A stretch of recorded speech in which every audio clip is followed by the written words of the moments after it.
Asterisk Israel in crisis. Why Ibrahim Traoré's words are echoing across Tel Aviv. Asterisk. What if the greatest threat to a nation wasn't war, terrorism, or foreign powers but silence from within? What if the collapse didn't begin with bombs but with a whisper, a burned card, a broken belief? This is not about global politics. This is about identity, memory, and a nation asking itself, who are we now? Asterisk. Before we begin, don't forget to like this video, subscribe to the channel, and drop a comment with your location and the time you're watching. Asterisk. It is often said that the most dangerous enemy is the one with a gun at the gates. But what about the enemy within? A fracture in the national spirit? A quiet rejection by its youth? Could that, more than war, bring down a nation born from suffering and survival? Asterisk. This is not a story about conflict with Iran. It is not about Hamas. It is not about outside threats. It is the story of a country unraveling in real time, slowly, painfully, not because of invasion, but because of internal reckoning. Asterisk. To the West, Israel was once a political miracle, a democracy rising from trauma, a symbol of strength amid Middle Eastern chaos. But that miracle is fraying not from missiles, but morality, not from war, but from a crisis of identity. And thousands of miles away, in Burkina Faso, President Ibrahim Traoré asked a haunting question: if a nation survives only through fear, can it ever learn to live with dignity? Asterisk. That question is now a quiet echo in Tel Aviv, in Haifa, in Jerusalem, across Israeli cities. Mothers are no longer asking for victory. They're asking for truth. Asterisk. What happens when a country no longer believes the story it has told itself for 75 years? When miracle turns into warning, when unity becomes silence. Asterisk. This is not just a political crisis. It is a spiritual reckoning.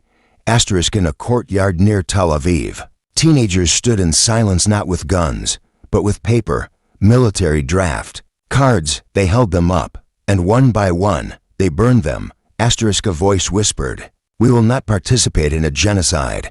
Asterisk. No chants, no slogans, just silence, the kind that breaks through global media. Asterisk. Across Israel, similar acts followed. In one viral video, a young girl rips up her draft notice while her father, a veteran, stands by with tears in his eyes. Asterisk. Not my daughter, he says.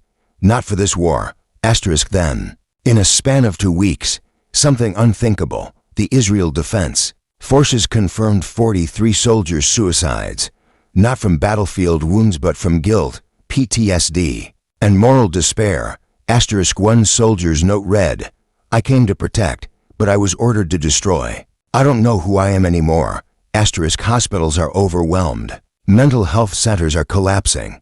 Hotlines are backlogged. Some soldiers wait months for psychiatric care if they survive. Asterisk. Within the military, cracks are growing. Reservists refuse to deploy. Officers question commands. Internal dissent is rising within what was once the backbone of national unity. Asterisk. Grief now spills from the barracks onto the streets. Families of hostages stand beside released captives, not demanding vengeance, just answers. Asterisk. Doron Steinbrecher, held in Gaza for over 470 days, took a megaphone and said, "Make Israel great again." Then he paused and added, "But first, make Israel honest again." Asterisk. On the northern border, the Druze once called Israel's most loyal non-Jews crossed into Syria, not to fight, to protest. Asterisk. In Suwaida, they held both Druze and Syrian flags. The airstrikes meant to protect them had killed over 300 civilians. And at the funerals, there were no chants, only silence. Asterisk. Then, something unexpected. Asterisk. A speech by Ibrahim Traoré from West Africa began circulating among Israeli university students. Asterisk. Uniforms cannot hide crimes, he said. Flags cannot shield inhumanity. A soldier is strong only when he knows what he is protecting. Asterisk. An Israeli student scribbled on a dormitory wall. Asterisk. Protecting whom? For what? And at what cost to my soul? Asterisk. The question could no longer be ignored. Asterisk. Protests erupted. Asterisk. Newspapers like Haaretz published editorials. If they are not traitors, then who betrayed them? Asterisk. Israel still stands, but not because of walls or weapons. What makes a nation endure? is memory and faith, and both are fading like ashes in a wind. Asterisk at a recent speech.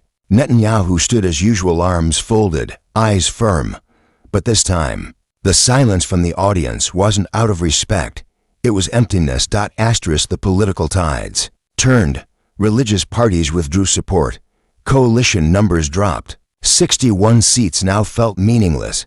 Asterisk in the glow of cameras. Netanyahu no longer appeared as a prime minister but as a defendant awaiting history's verdict. Asterisk former rival Yair Lapid didn't mince words. He's not defending Israel. He's defending himself. Asterisk outside the Knesset. Mothers held up photos not to demand justice, but to ask, what did our children die for? Veterans laid medals on the pavement. Asterisk a young woman cried into a speaker, if I must fight, then you must listen. Asterisk at a rally in Haifa, a screen showed Traoré again. Asterisk there are leaders who love their country through power, he said. Asterisk, and there are leaders willing to give up power to save their country's soul.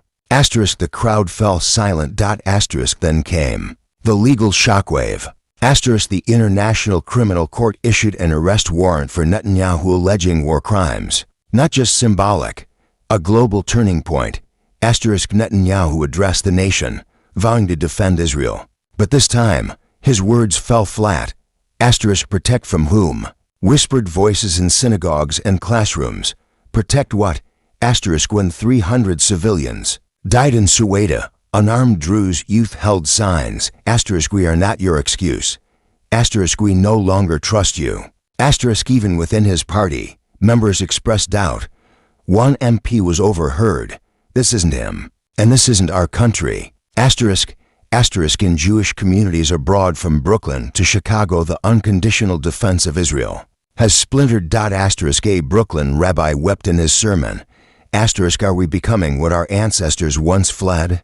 Asterisk Ibrahim Traoré once said, asterisk a nation built on trauma, if it refuses to heal, will eventually re-inflict trauma on others. Asterisk he wasn't just speaking of Burkina Faso. He was speaking to the world.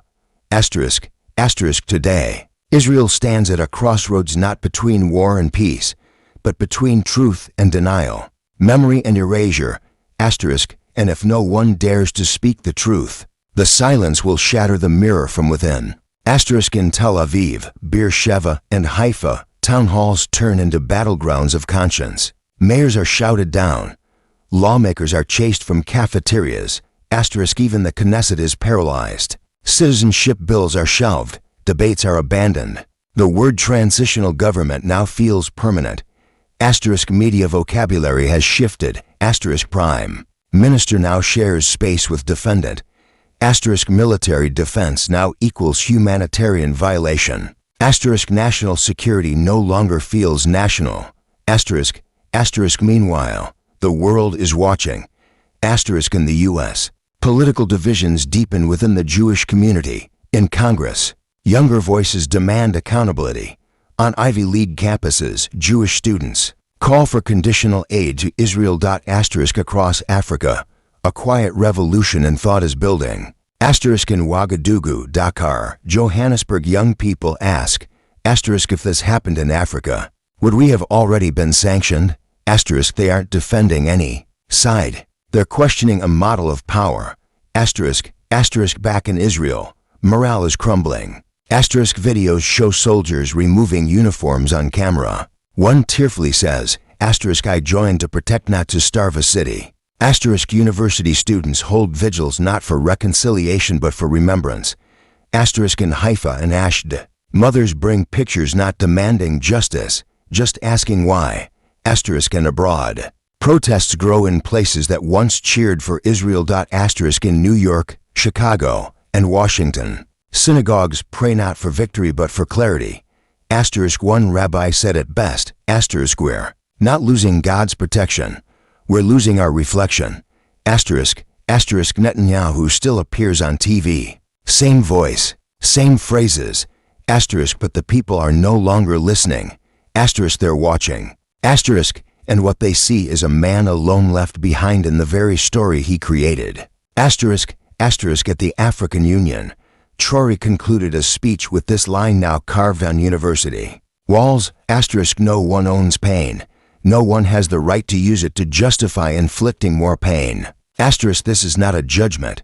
Asterisk, it is a warning. Asterisk, because if we turn away from suffering even with all our media, memory, and morals, it says less about politics and more about who we are. Asterisk, Israel's young generation is no longer silent. Asterisk, veterans are crying in public. Asterisk, mothers are no longer asking for revenge. Asterisk, they're asking for meaning. Asterisk, and young men who equated loyalty with silence are now choosing truth. Asterisk, that's not betrayal. That's maturity. Asterisk, so whether you are in Gaza, Tel Aviv, New York, or Ouagadougou, you are part of this story. Asterisk, history is not written only by leaders. It is shaped by those who remember. Asterisk, those who believe that memory itself is a form of resistance. Asterisk, if this message moved you, asterisk, like the video. Asterisk, share the truth. Asterisk, subscribe for more voices that challenge power with purpose. Asterisk, because sometimes one sentence, spoken at the right time, can stop a nation from falling into silence.